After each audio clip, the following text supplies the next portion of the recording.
Welcome back to the last pelvic and urinary healing podcast you'll ever need. Remember to begin at episode 1 as this series builds upon itself episode by episode. So, in this episode, we're talking about removing the fear from the symptoms. But first, we need to talk about calming practices that you can use when your symptoms are unbearable, and then removing the fear from the symptoms so that the neural circuits can shift. Because whenever you're at a level 7, 8, 9 in pain, whenever your symptoms are really, really challenging, you need something, right? You need something that can help calm you down, center a little bit more. Because if you're in extreme pain, can you sit down and journal about your emotions? Can you really feel inside and do a meditation? No, that's very hard to do. So we want to get real about it. So this is about calming the body and the nervous system, right? To be able to do that deeper inner work, as opposed to thinking that these calming practices are fixing or curative in nature. So that's a big departure, such as the stretching or intrarectal massage and trigger point releases. And, we'll get into them in a moment. They're useful practices, but they actually help to address the surface level symptoms and help you feel a little better, right? But they're not necessarily uprooting the weed. They're not necessarily looking at what's causing that neural circuit pain or dysfunction in the first place. So if you're experiencing a high level of symptoms, it can be a good idea to do a calming practice. The first one I'll talk about is movement, releasing the tension through movement. This could be yoga, it could be going to physical therapy, it could be doing stretches. And a lot of people are major proponents of movement. I love movement. Motion is lotion. Movement is medicine. It really is. So I'm a proponent of healthy movement and doing the mind body practices and eating healthy foods and just being in joy, right? You want to live a balanced life. So, in the Overcome program that Dr. Bree and I created, she does have a background in physical therapy. She's a doctor of physical therapy and is a movement master and put together 12 routines. So, each week, you're actually doing something different biomechanically. And this is beneficial, it benefits the body. So, in month 1, the focus is on releasing the tension in the pelvic floor, relaxing the muscles. Month 2, we start to rebuild the surrounding muscle groups so that the pelvic floor doesn't have so much need to take the brunt of the posture or the alignment. Month 3, there's training the pelvic floor coordination and more range of motion. So it's a really nice methodical approach that ultimately gives you more flexibility, more strength and flexibility in the pelvic floor and surrounding muscle groups. That's a really good thing for your body in general, especially if this is a part of your body that's being affected right now. So whether you're doing some stretches, I have stretch routines on YouTube. You might have done some of them. You go to a yoga class, you're going to physical therapy. This can help you to calm your nervous system and it can help you feel like you're doing something. But remember, when you're doing the stretches and the movement, be present. Take deep breaths, closing down the mind, clearing things out, coming to the here and the now. All of those elements are very helpful, regardless of what type of movement it is. You could be walking around, you could be hiking, you could be riding your bike. There are different things you can do, honestly. This is a way to calm the nervous system and it has a positive effect on the body. Okay, so another calming practice you could use when you're having high symptoms would be the trigger point releases. And this is something you can do with a tennis ball, with your fingers. You can get books, you can look up videos. In the Overcome program, we have some guided releases. They feel good. Actually unfurling this ball of yarn, these myofascial points, and creating some flexibility there and release is nice. So that's another thing you can do. You could, of course, go to a practitioner who does body work and they could actually do this for you. And does it help? Does it feel good? Absolutely. So you can release like that tightness. And it's the way I see it, it's this ball of yarn that's been furled together. And Having someone help you pick it apart and release it all is amazing. But why did it come together in the first place? Right? So it could just return back to that original tension point if we don't go deeper. That's why we're calling these calming practices. Another one is intrarectal massage, and there can even be intravaginal massage. There can be ultimately using dilators or your finger, or there are wands. And this is a way to go internally and create some release from that tension. By all means, for some, this works really well and it feels good. For others, it really doesn't feel that good. This is something that you could play with, you could test it, you could see if it's a calming practice for your body. Another thing, a TENS or microcurrent unit. This is a low level of electrical current that is sent into your body with some nodes that you attach, such as on the inner thighs or below the perineum. You can have different placement with this. Personally, I used one of these whenever I went to physical therapy. I got connected to this at the end of each session. I was like, oh, that feels pretty good. And then I found you could buy your own for only 100 something dollars. And I ended up using it at night whenever I was lying in bed, reading or watching a TV show, getting ready for bed. It was just a nice way to help relax the muscles even more. Again, just a calming practice. Okay. Massage ball, you can get a ball. There are also massage guns. You would want something that's not too extreme with the vibration, though. But you can use this and put it on the part of your body that's affected. I mean, the lower abdominal or the perineum and the testicle, and see how that feels on you. But that vibration can feel really good. Breath work. There are so many types of breath work.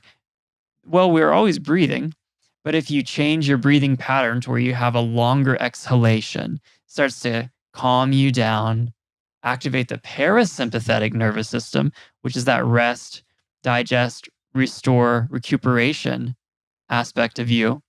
And this breath work has a calming practice on your nervous system and your body. There are lots of different types. You can do breath work that actually activates the sympathetic response with a breath hold.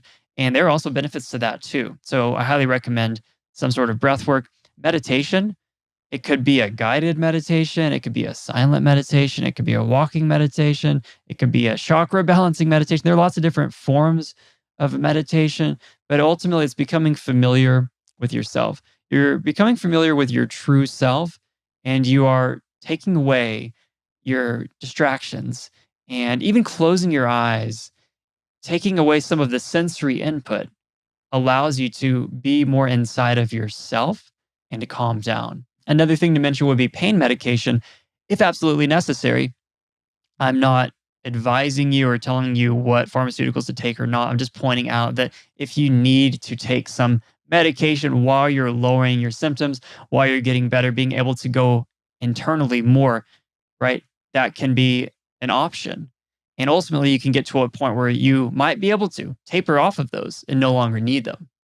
A question that I get asked a lot is, should I use mechanical therapies?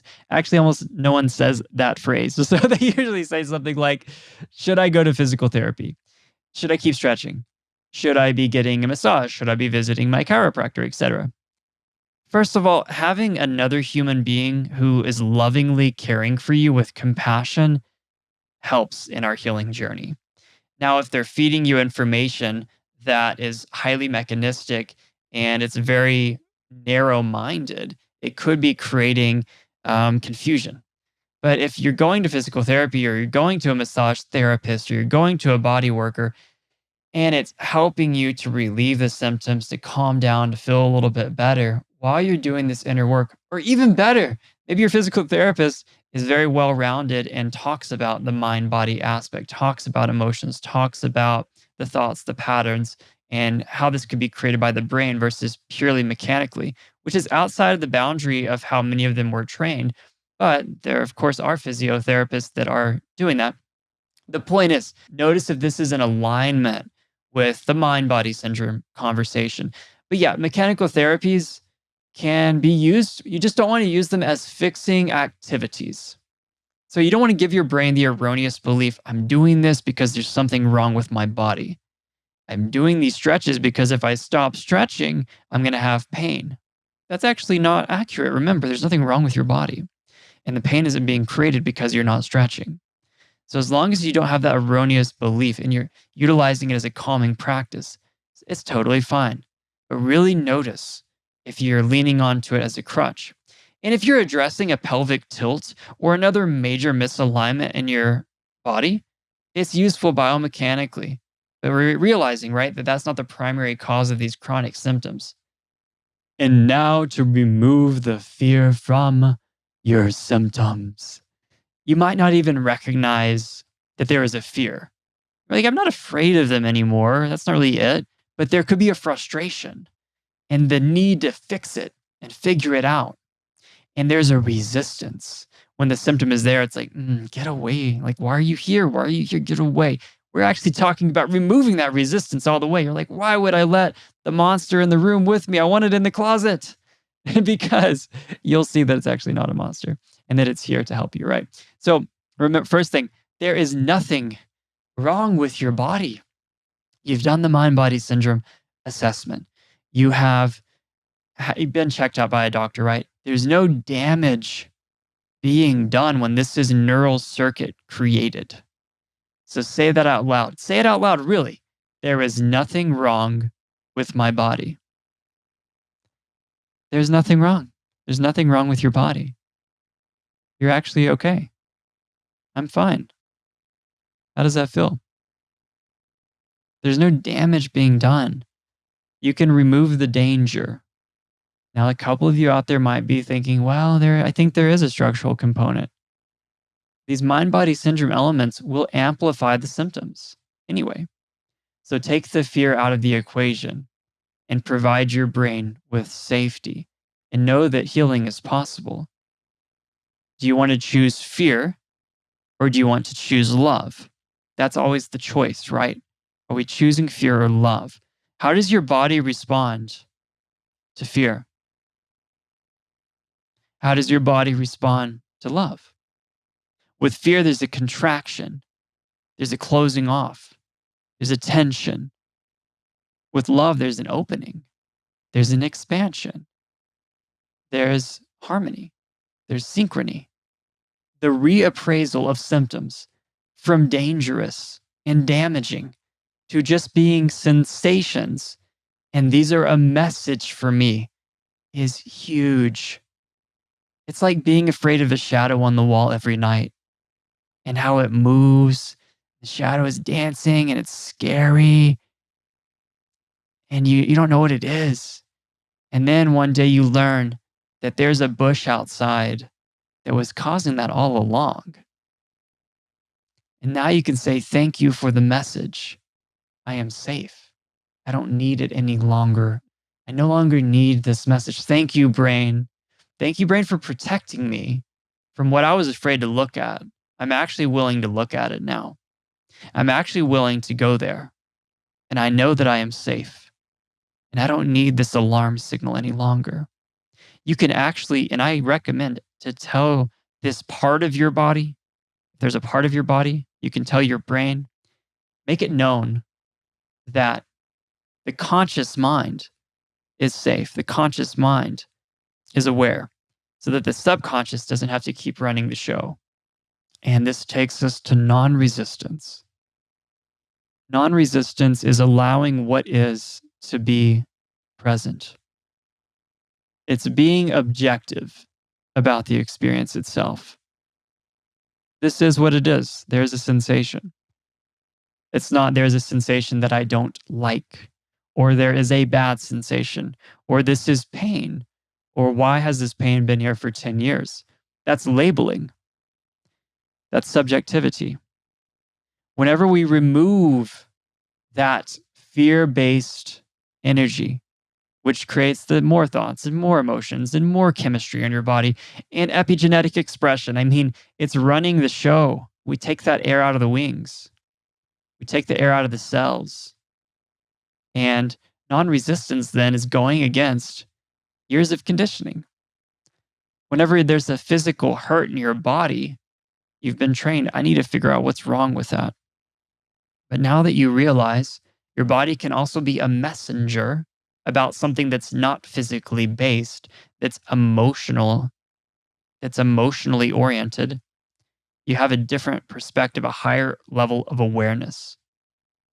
This non resistance, we will practice it in a moment, actually.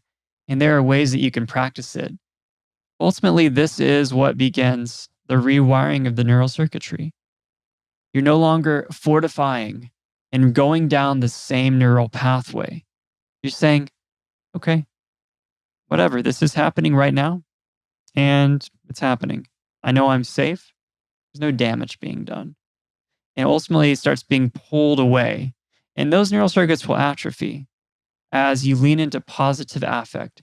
You lean into more joy and positivity and the new version of you, etc. And the new neural circuits come online. You're not forcing it. You don't have resistance to it. But because you're not pushing it away, it can naturally be let go of. This might sound like a heroic task. Not reacting to this pain, to this constant urination, to these symptoms. Are you kidding me? And that's why we're going to talk about witness consciousness. Because you might be wondering, how can I even do that? Well, if you're thinking at the level of your mind and you believe you are only your thoughts, it's going to be really hard.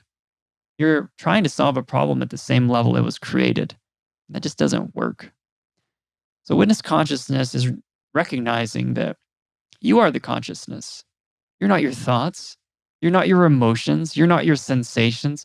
They're experienced by you, but you are the consciousness. You are awareness.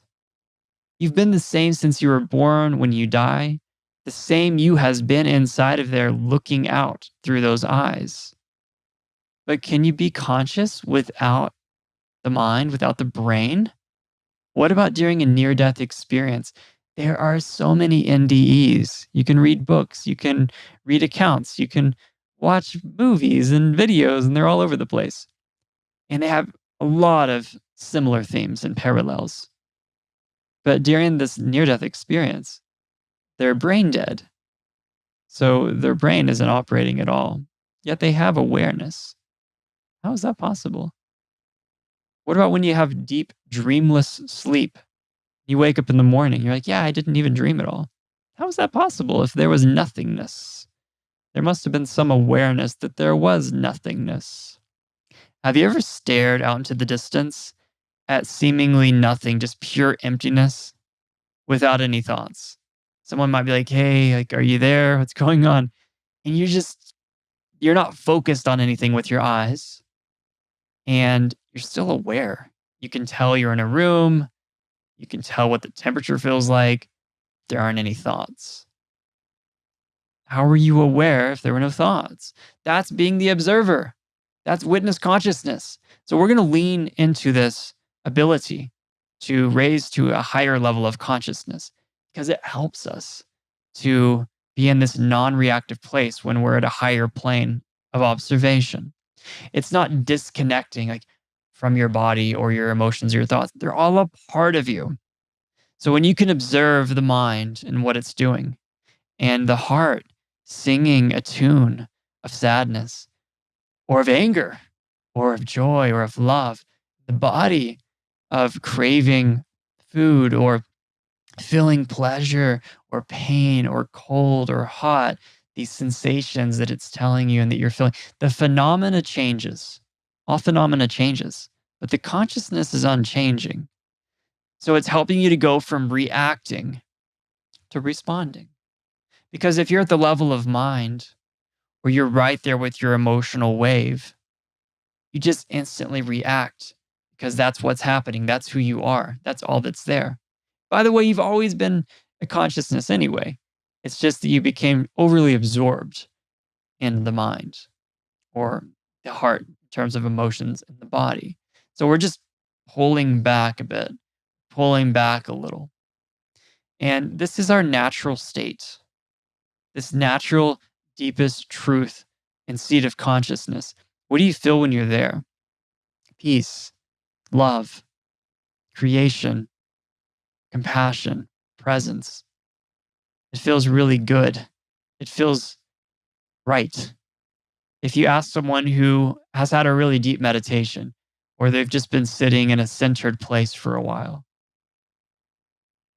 they say a similar thing. They're not like, yeah, who I am is fear and evil and darkness. And no, they're like, wow, I'm love, I'm peace, I'm present. There's something greater within me than I ever realized.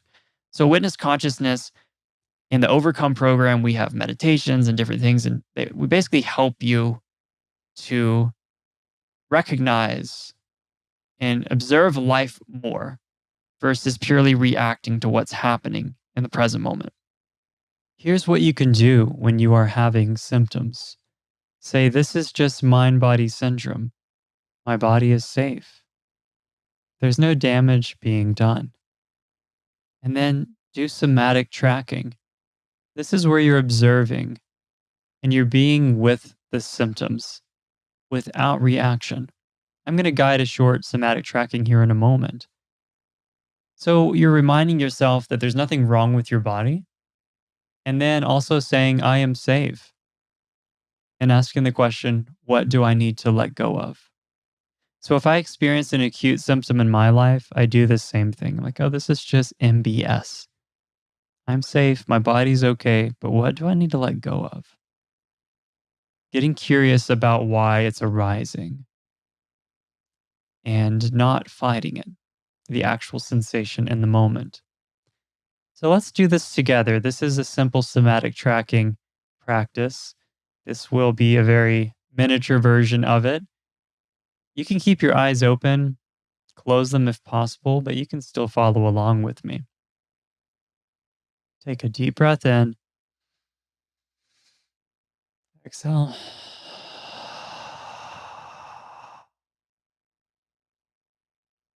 Notice any sensations in your body.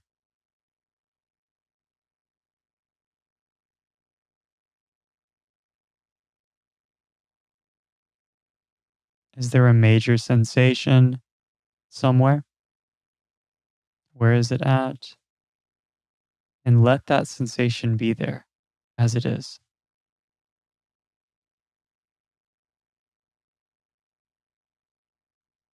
There may be a frustration or an irritation or an annoyance or a fear or a sadness or an anger about this sensation. What if you could take that feeling and just set it aside for now? Go ahead and pick it up, set it aside, and just let the raw sensation be there without the other thoughts and feelings overlaid. Let that sensation be there.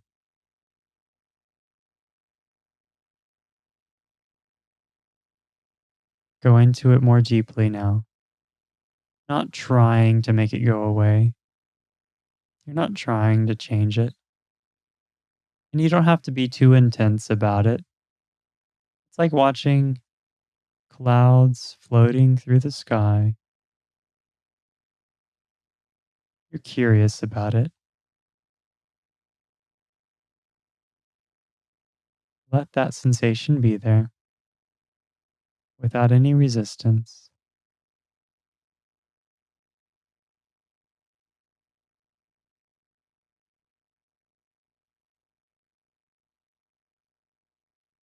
Your body is safe.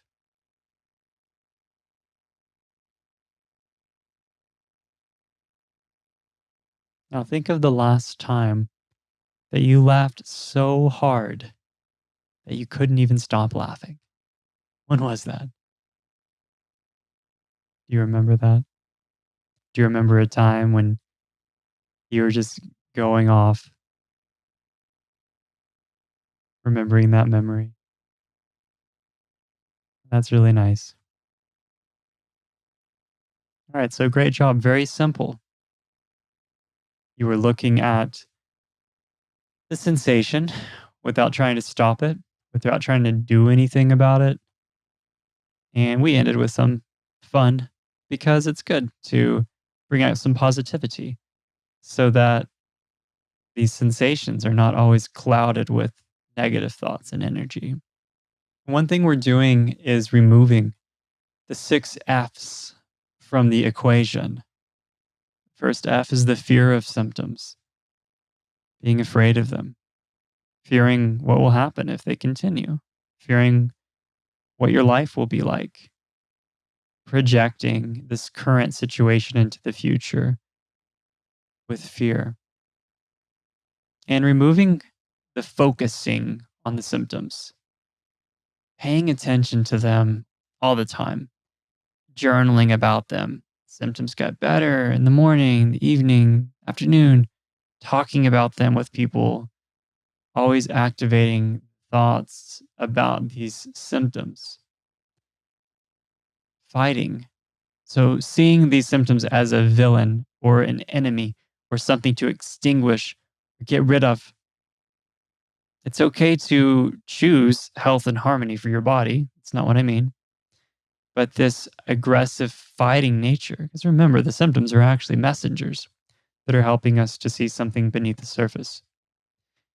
And removing the frustration, that frustration that you feel whenever it keeps happening. You feel like you've done everything right and it's still here. What if you could remove that frustration? What would be left? Would just be the sensation.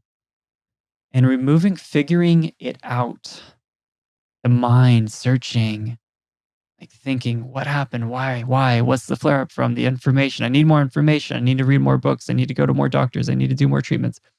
Removing that F from the equation and fixing it. Trying to fix it always. Disciplined, fixing activities.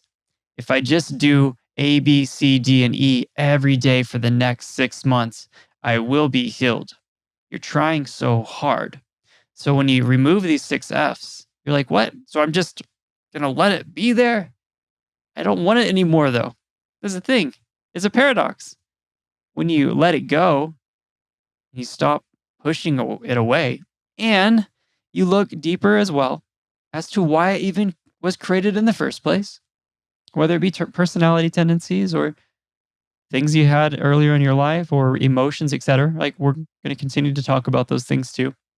But it's no longer needed then. It's going to go away on its own because you're no longer reinforcing the neural circuitry with this resistance. Now it's time to have some fun because we're going to talk about getting back to movement, to activities that you love. You need to be doing what you love.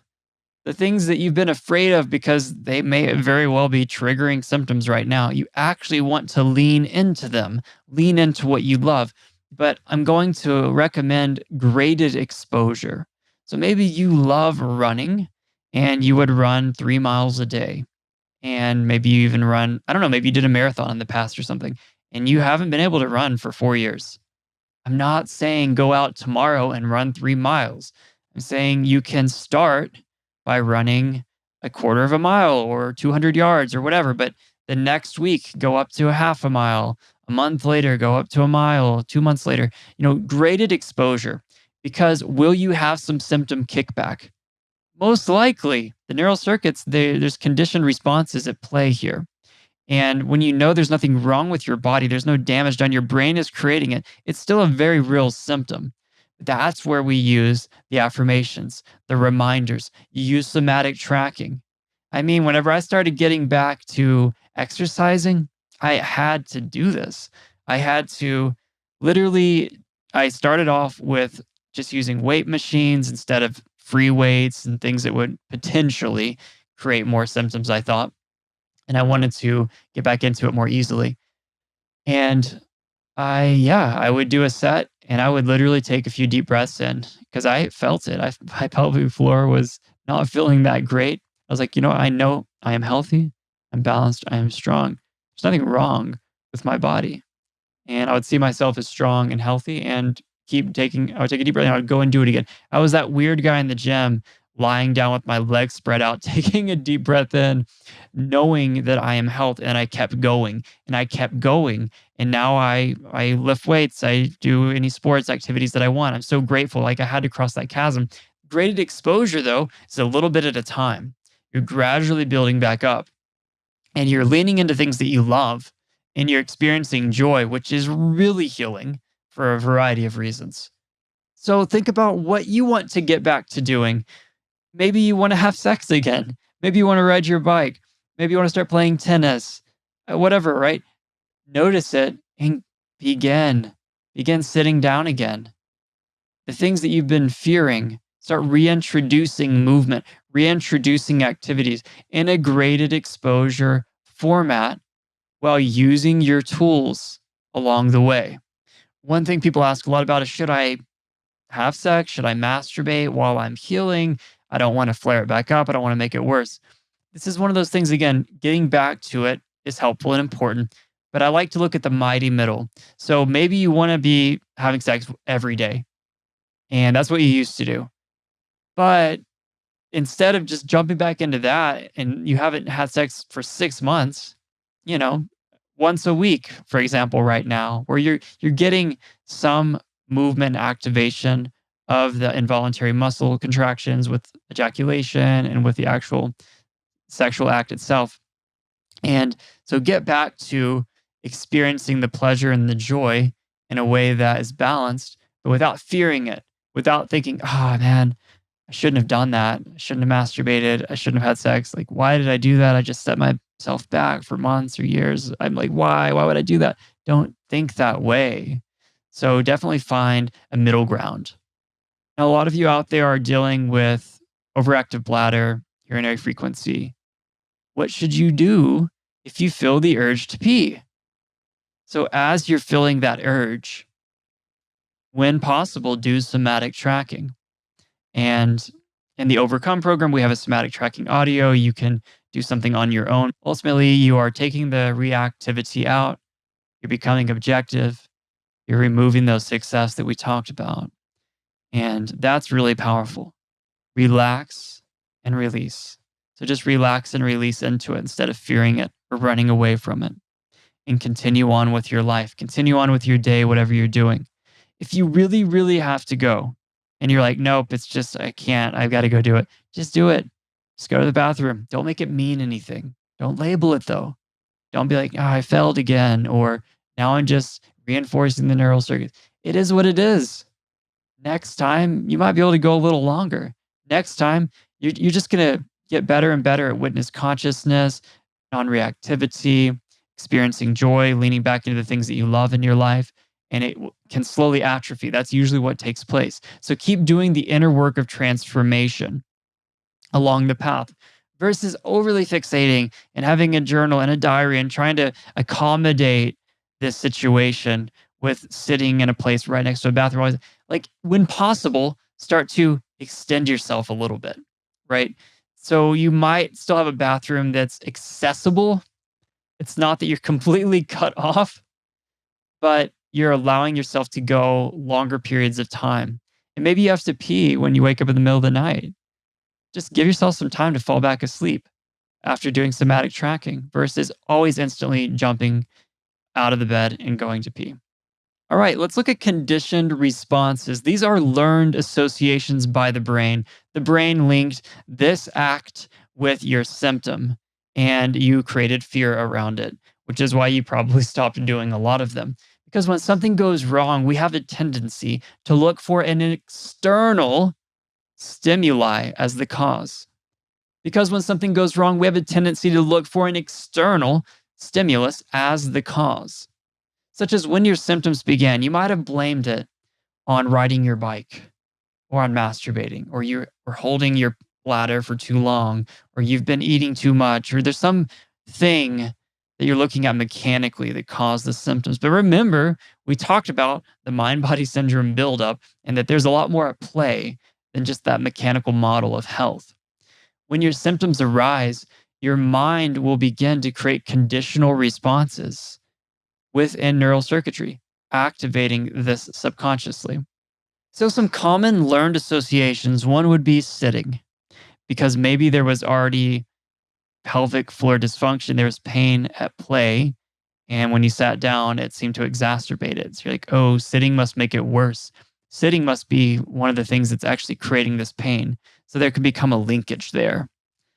Another one would be sex or masturbation. It could even be thought that I'm dealing with these issues because I was doing edging, or I was doing a lot of Kegels. I was doing a lot of practices to be able to extend sex, or I was doing masturbation a lot, etc.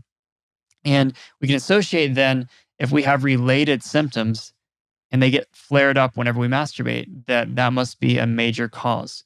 Food or drink can definitely become a conditioned response. Whenever I eat something, I get this outcome. And there could be something else. It could just be that you ate too much for that meal and there was other things going on, but because you're also dealing with pelvic or urinary issues, you created a linkage. Exercise, biking, certain positions, the way you stand, the way you sit, the way you lie down, you could have conditioned yourself to believe that when I'm in that position, it creates these symptoms or enhances them. Other ones can be weather. It could be when it's raining, when it's hot, when it's cold, snowing, locations, people, work, similar to triggers in a way, but we're looking at linkage that the brain has created. It's actually created a conditioned response. This is something that you can unlink. So you might be thinking, yeah, it's here. I have created a conditioned response to sitting or to a certain food or exercising, etc. But how do I unlink it? It's very similar to what we talked about with the graded exposure concept.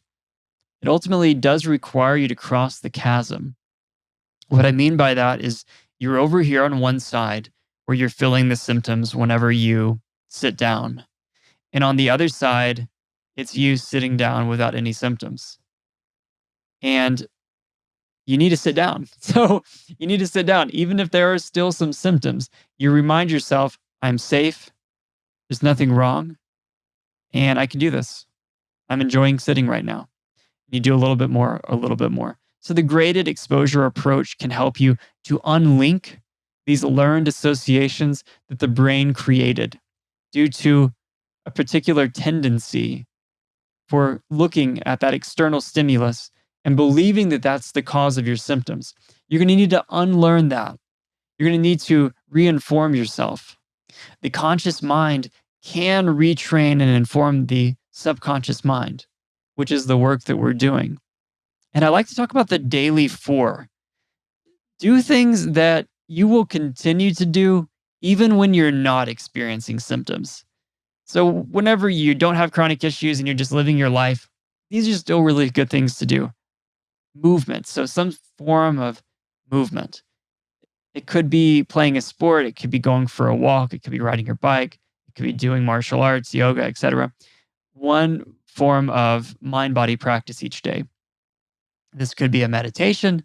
It could be a more mind body oriented practice, such as yoga or Tai Chi or Qigong. It could be breath work. It could be even journaling, maybe. Healthy food. So, eating healthy, wholesome food and joy, experiencing joy. So, every day, moving, a mind body practice, healthy food, and joy. Those are things that you want to be doing now and that you want to continue to do. So they're not fixing activities. It's not, I have to do it this way right now just to get better. It's, oh, I love myself so much and I care about my well being, my vitality, my vibrancy, my life force energy. And I'm going to do these because I choose to be this way now. We talked about some great information on how you remove the fear from the symptoms, how you can calm the nervous system to be able to do that inner work. And when you have a reappraisal of your symptoms from dangerous and damaging to this is pure raw sensation that's currently being experienced, and these are messages for me, there's a total change that takes place. It can be daunting to apply this in your life. You might be thinking, okay, that sounds good, but how do I actually engage in witness consciousness? How do I really become non reactive? These symptoms are challenging. I need some more help. That's why we created the Overcome Pelvic and Urinary Issues program. It has the tools, right? This podcast is the map, but you still need some tools and some assistance and some guidance. Meditations and growth work and journaling and emotional release exercises and coaching support. Week by week, it's laid out for you. Everything is guided so that you don't have to figure out what to do next or how to even do it on your own. So if you want extra support, You want to have those tools in your hand so that you can be really successful. Consider the Overcome program. In the next episode, we'll talk about removing the fear from feeling your emotions and how you can access these emotions, express them, and let them go.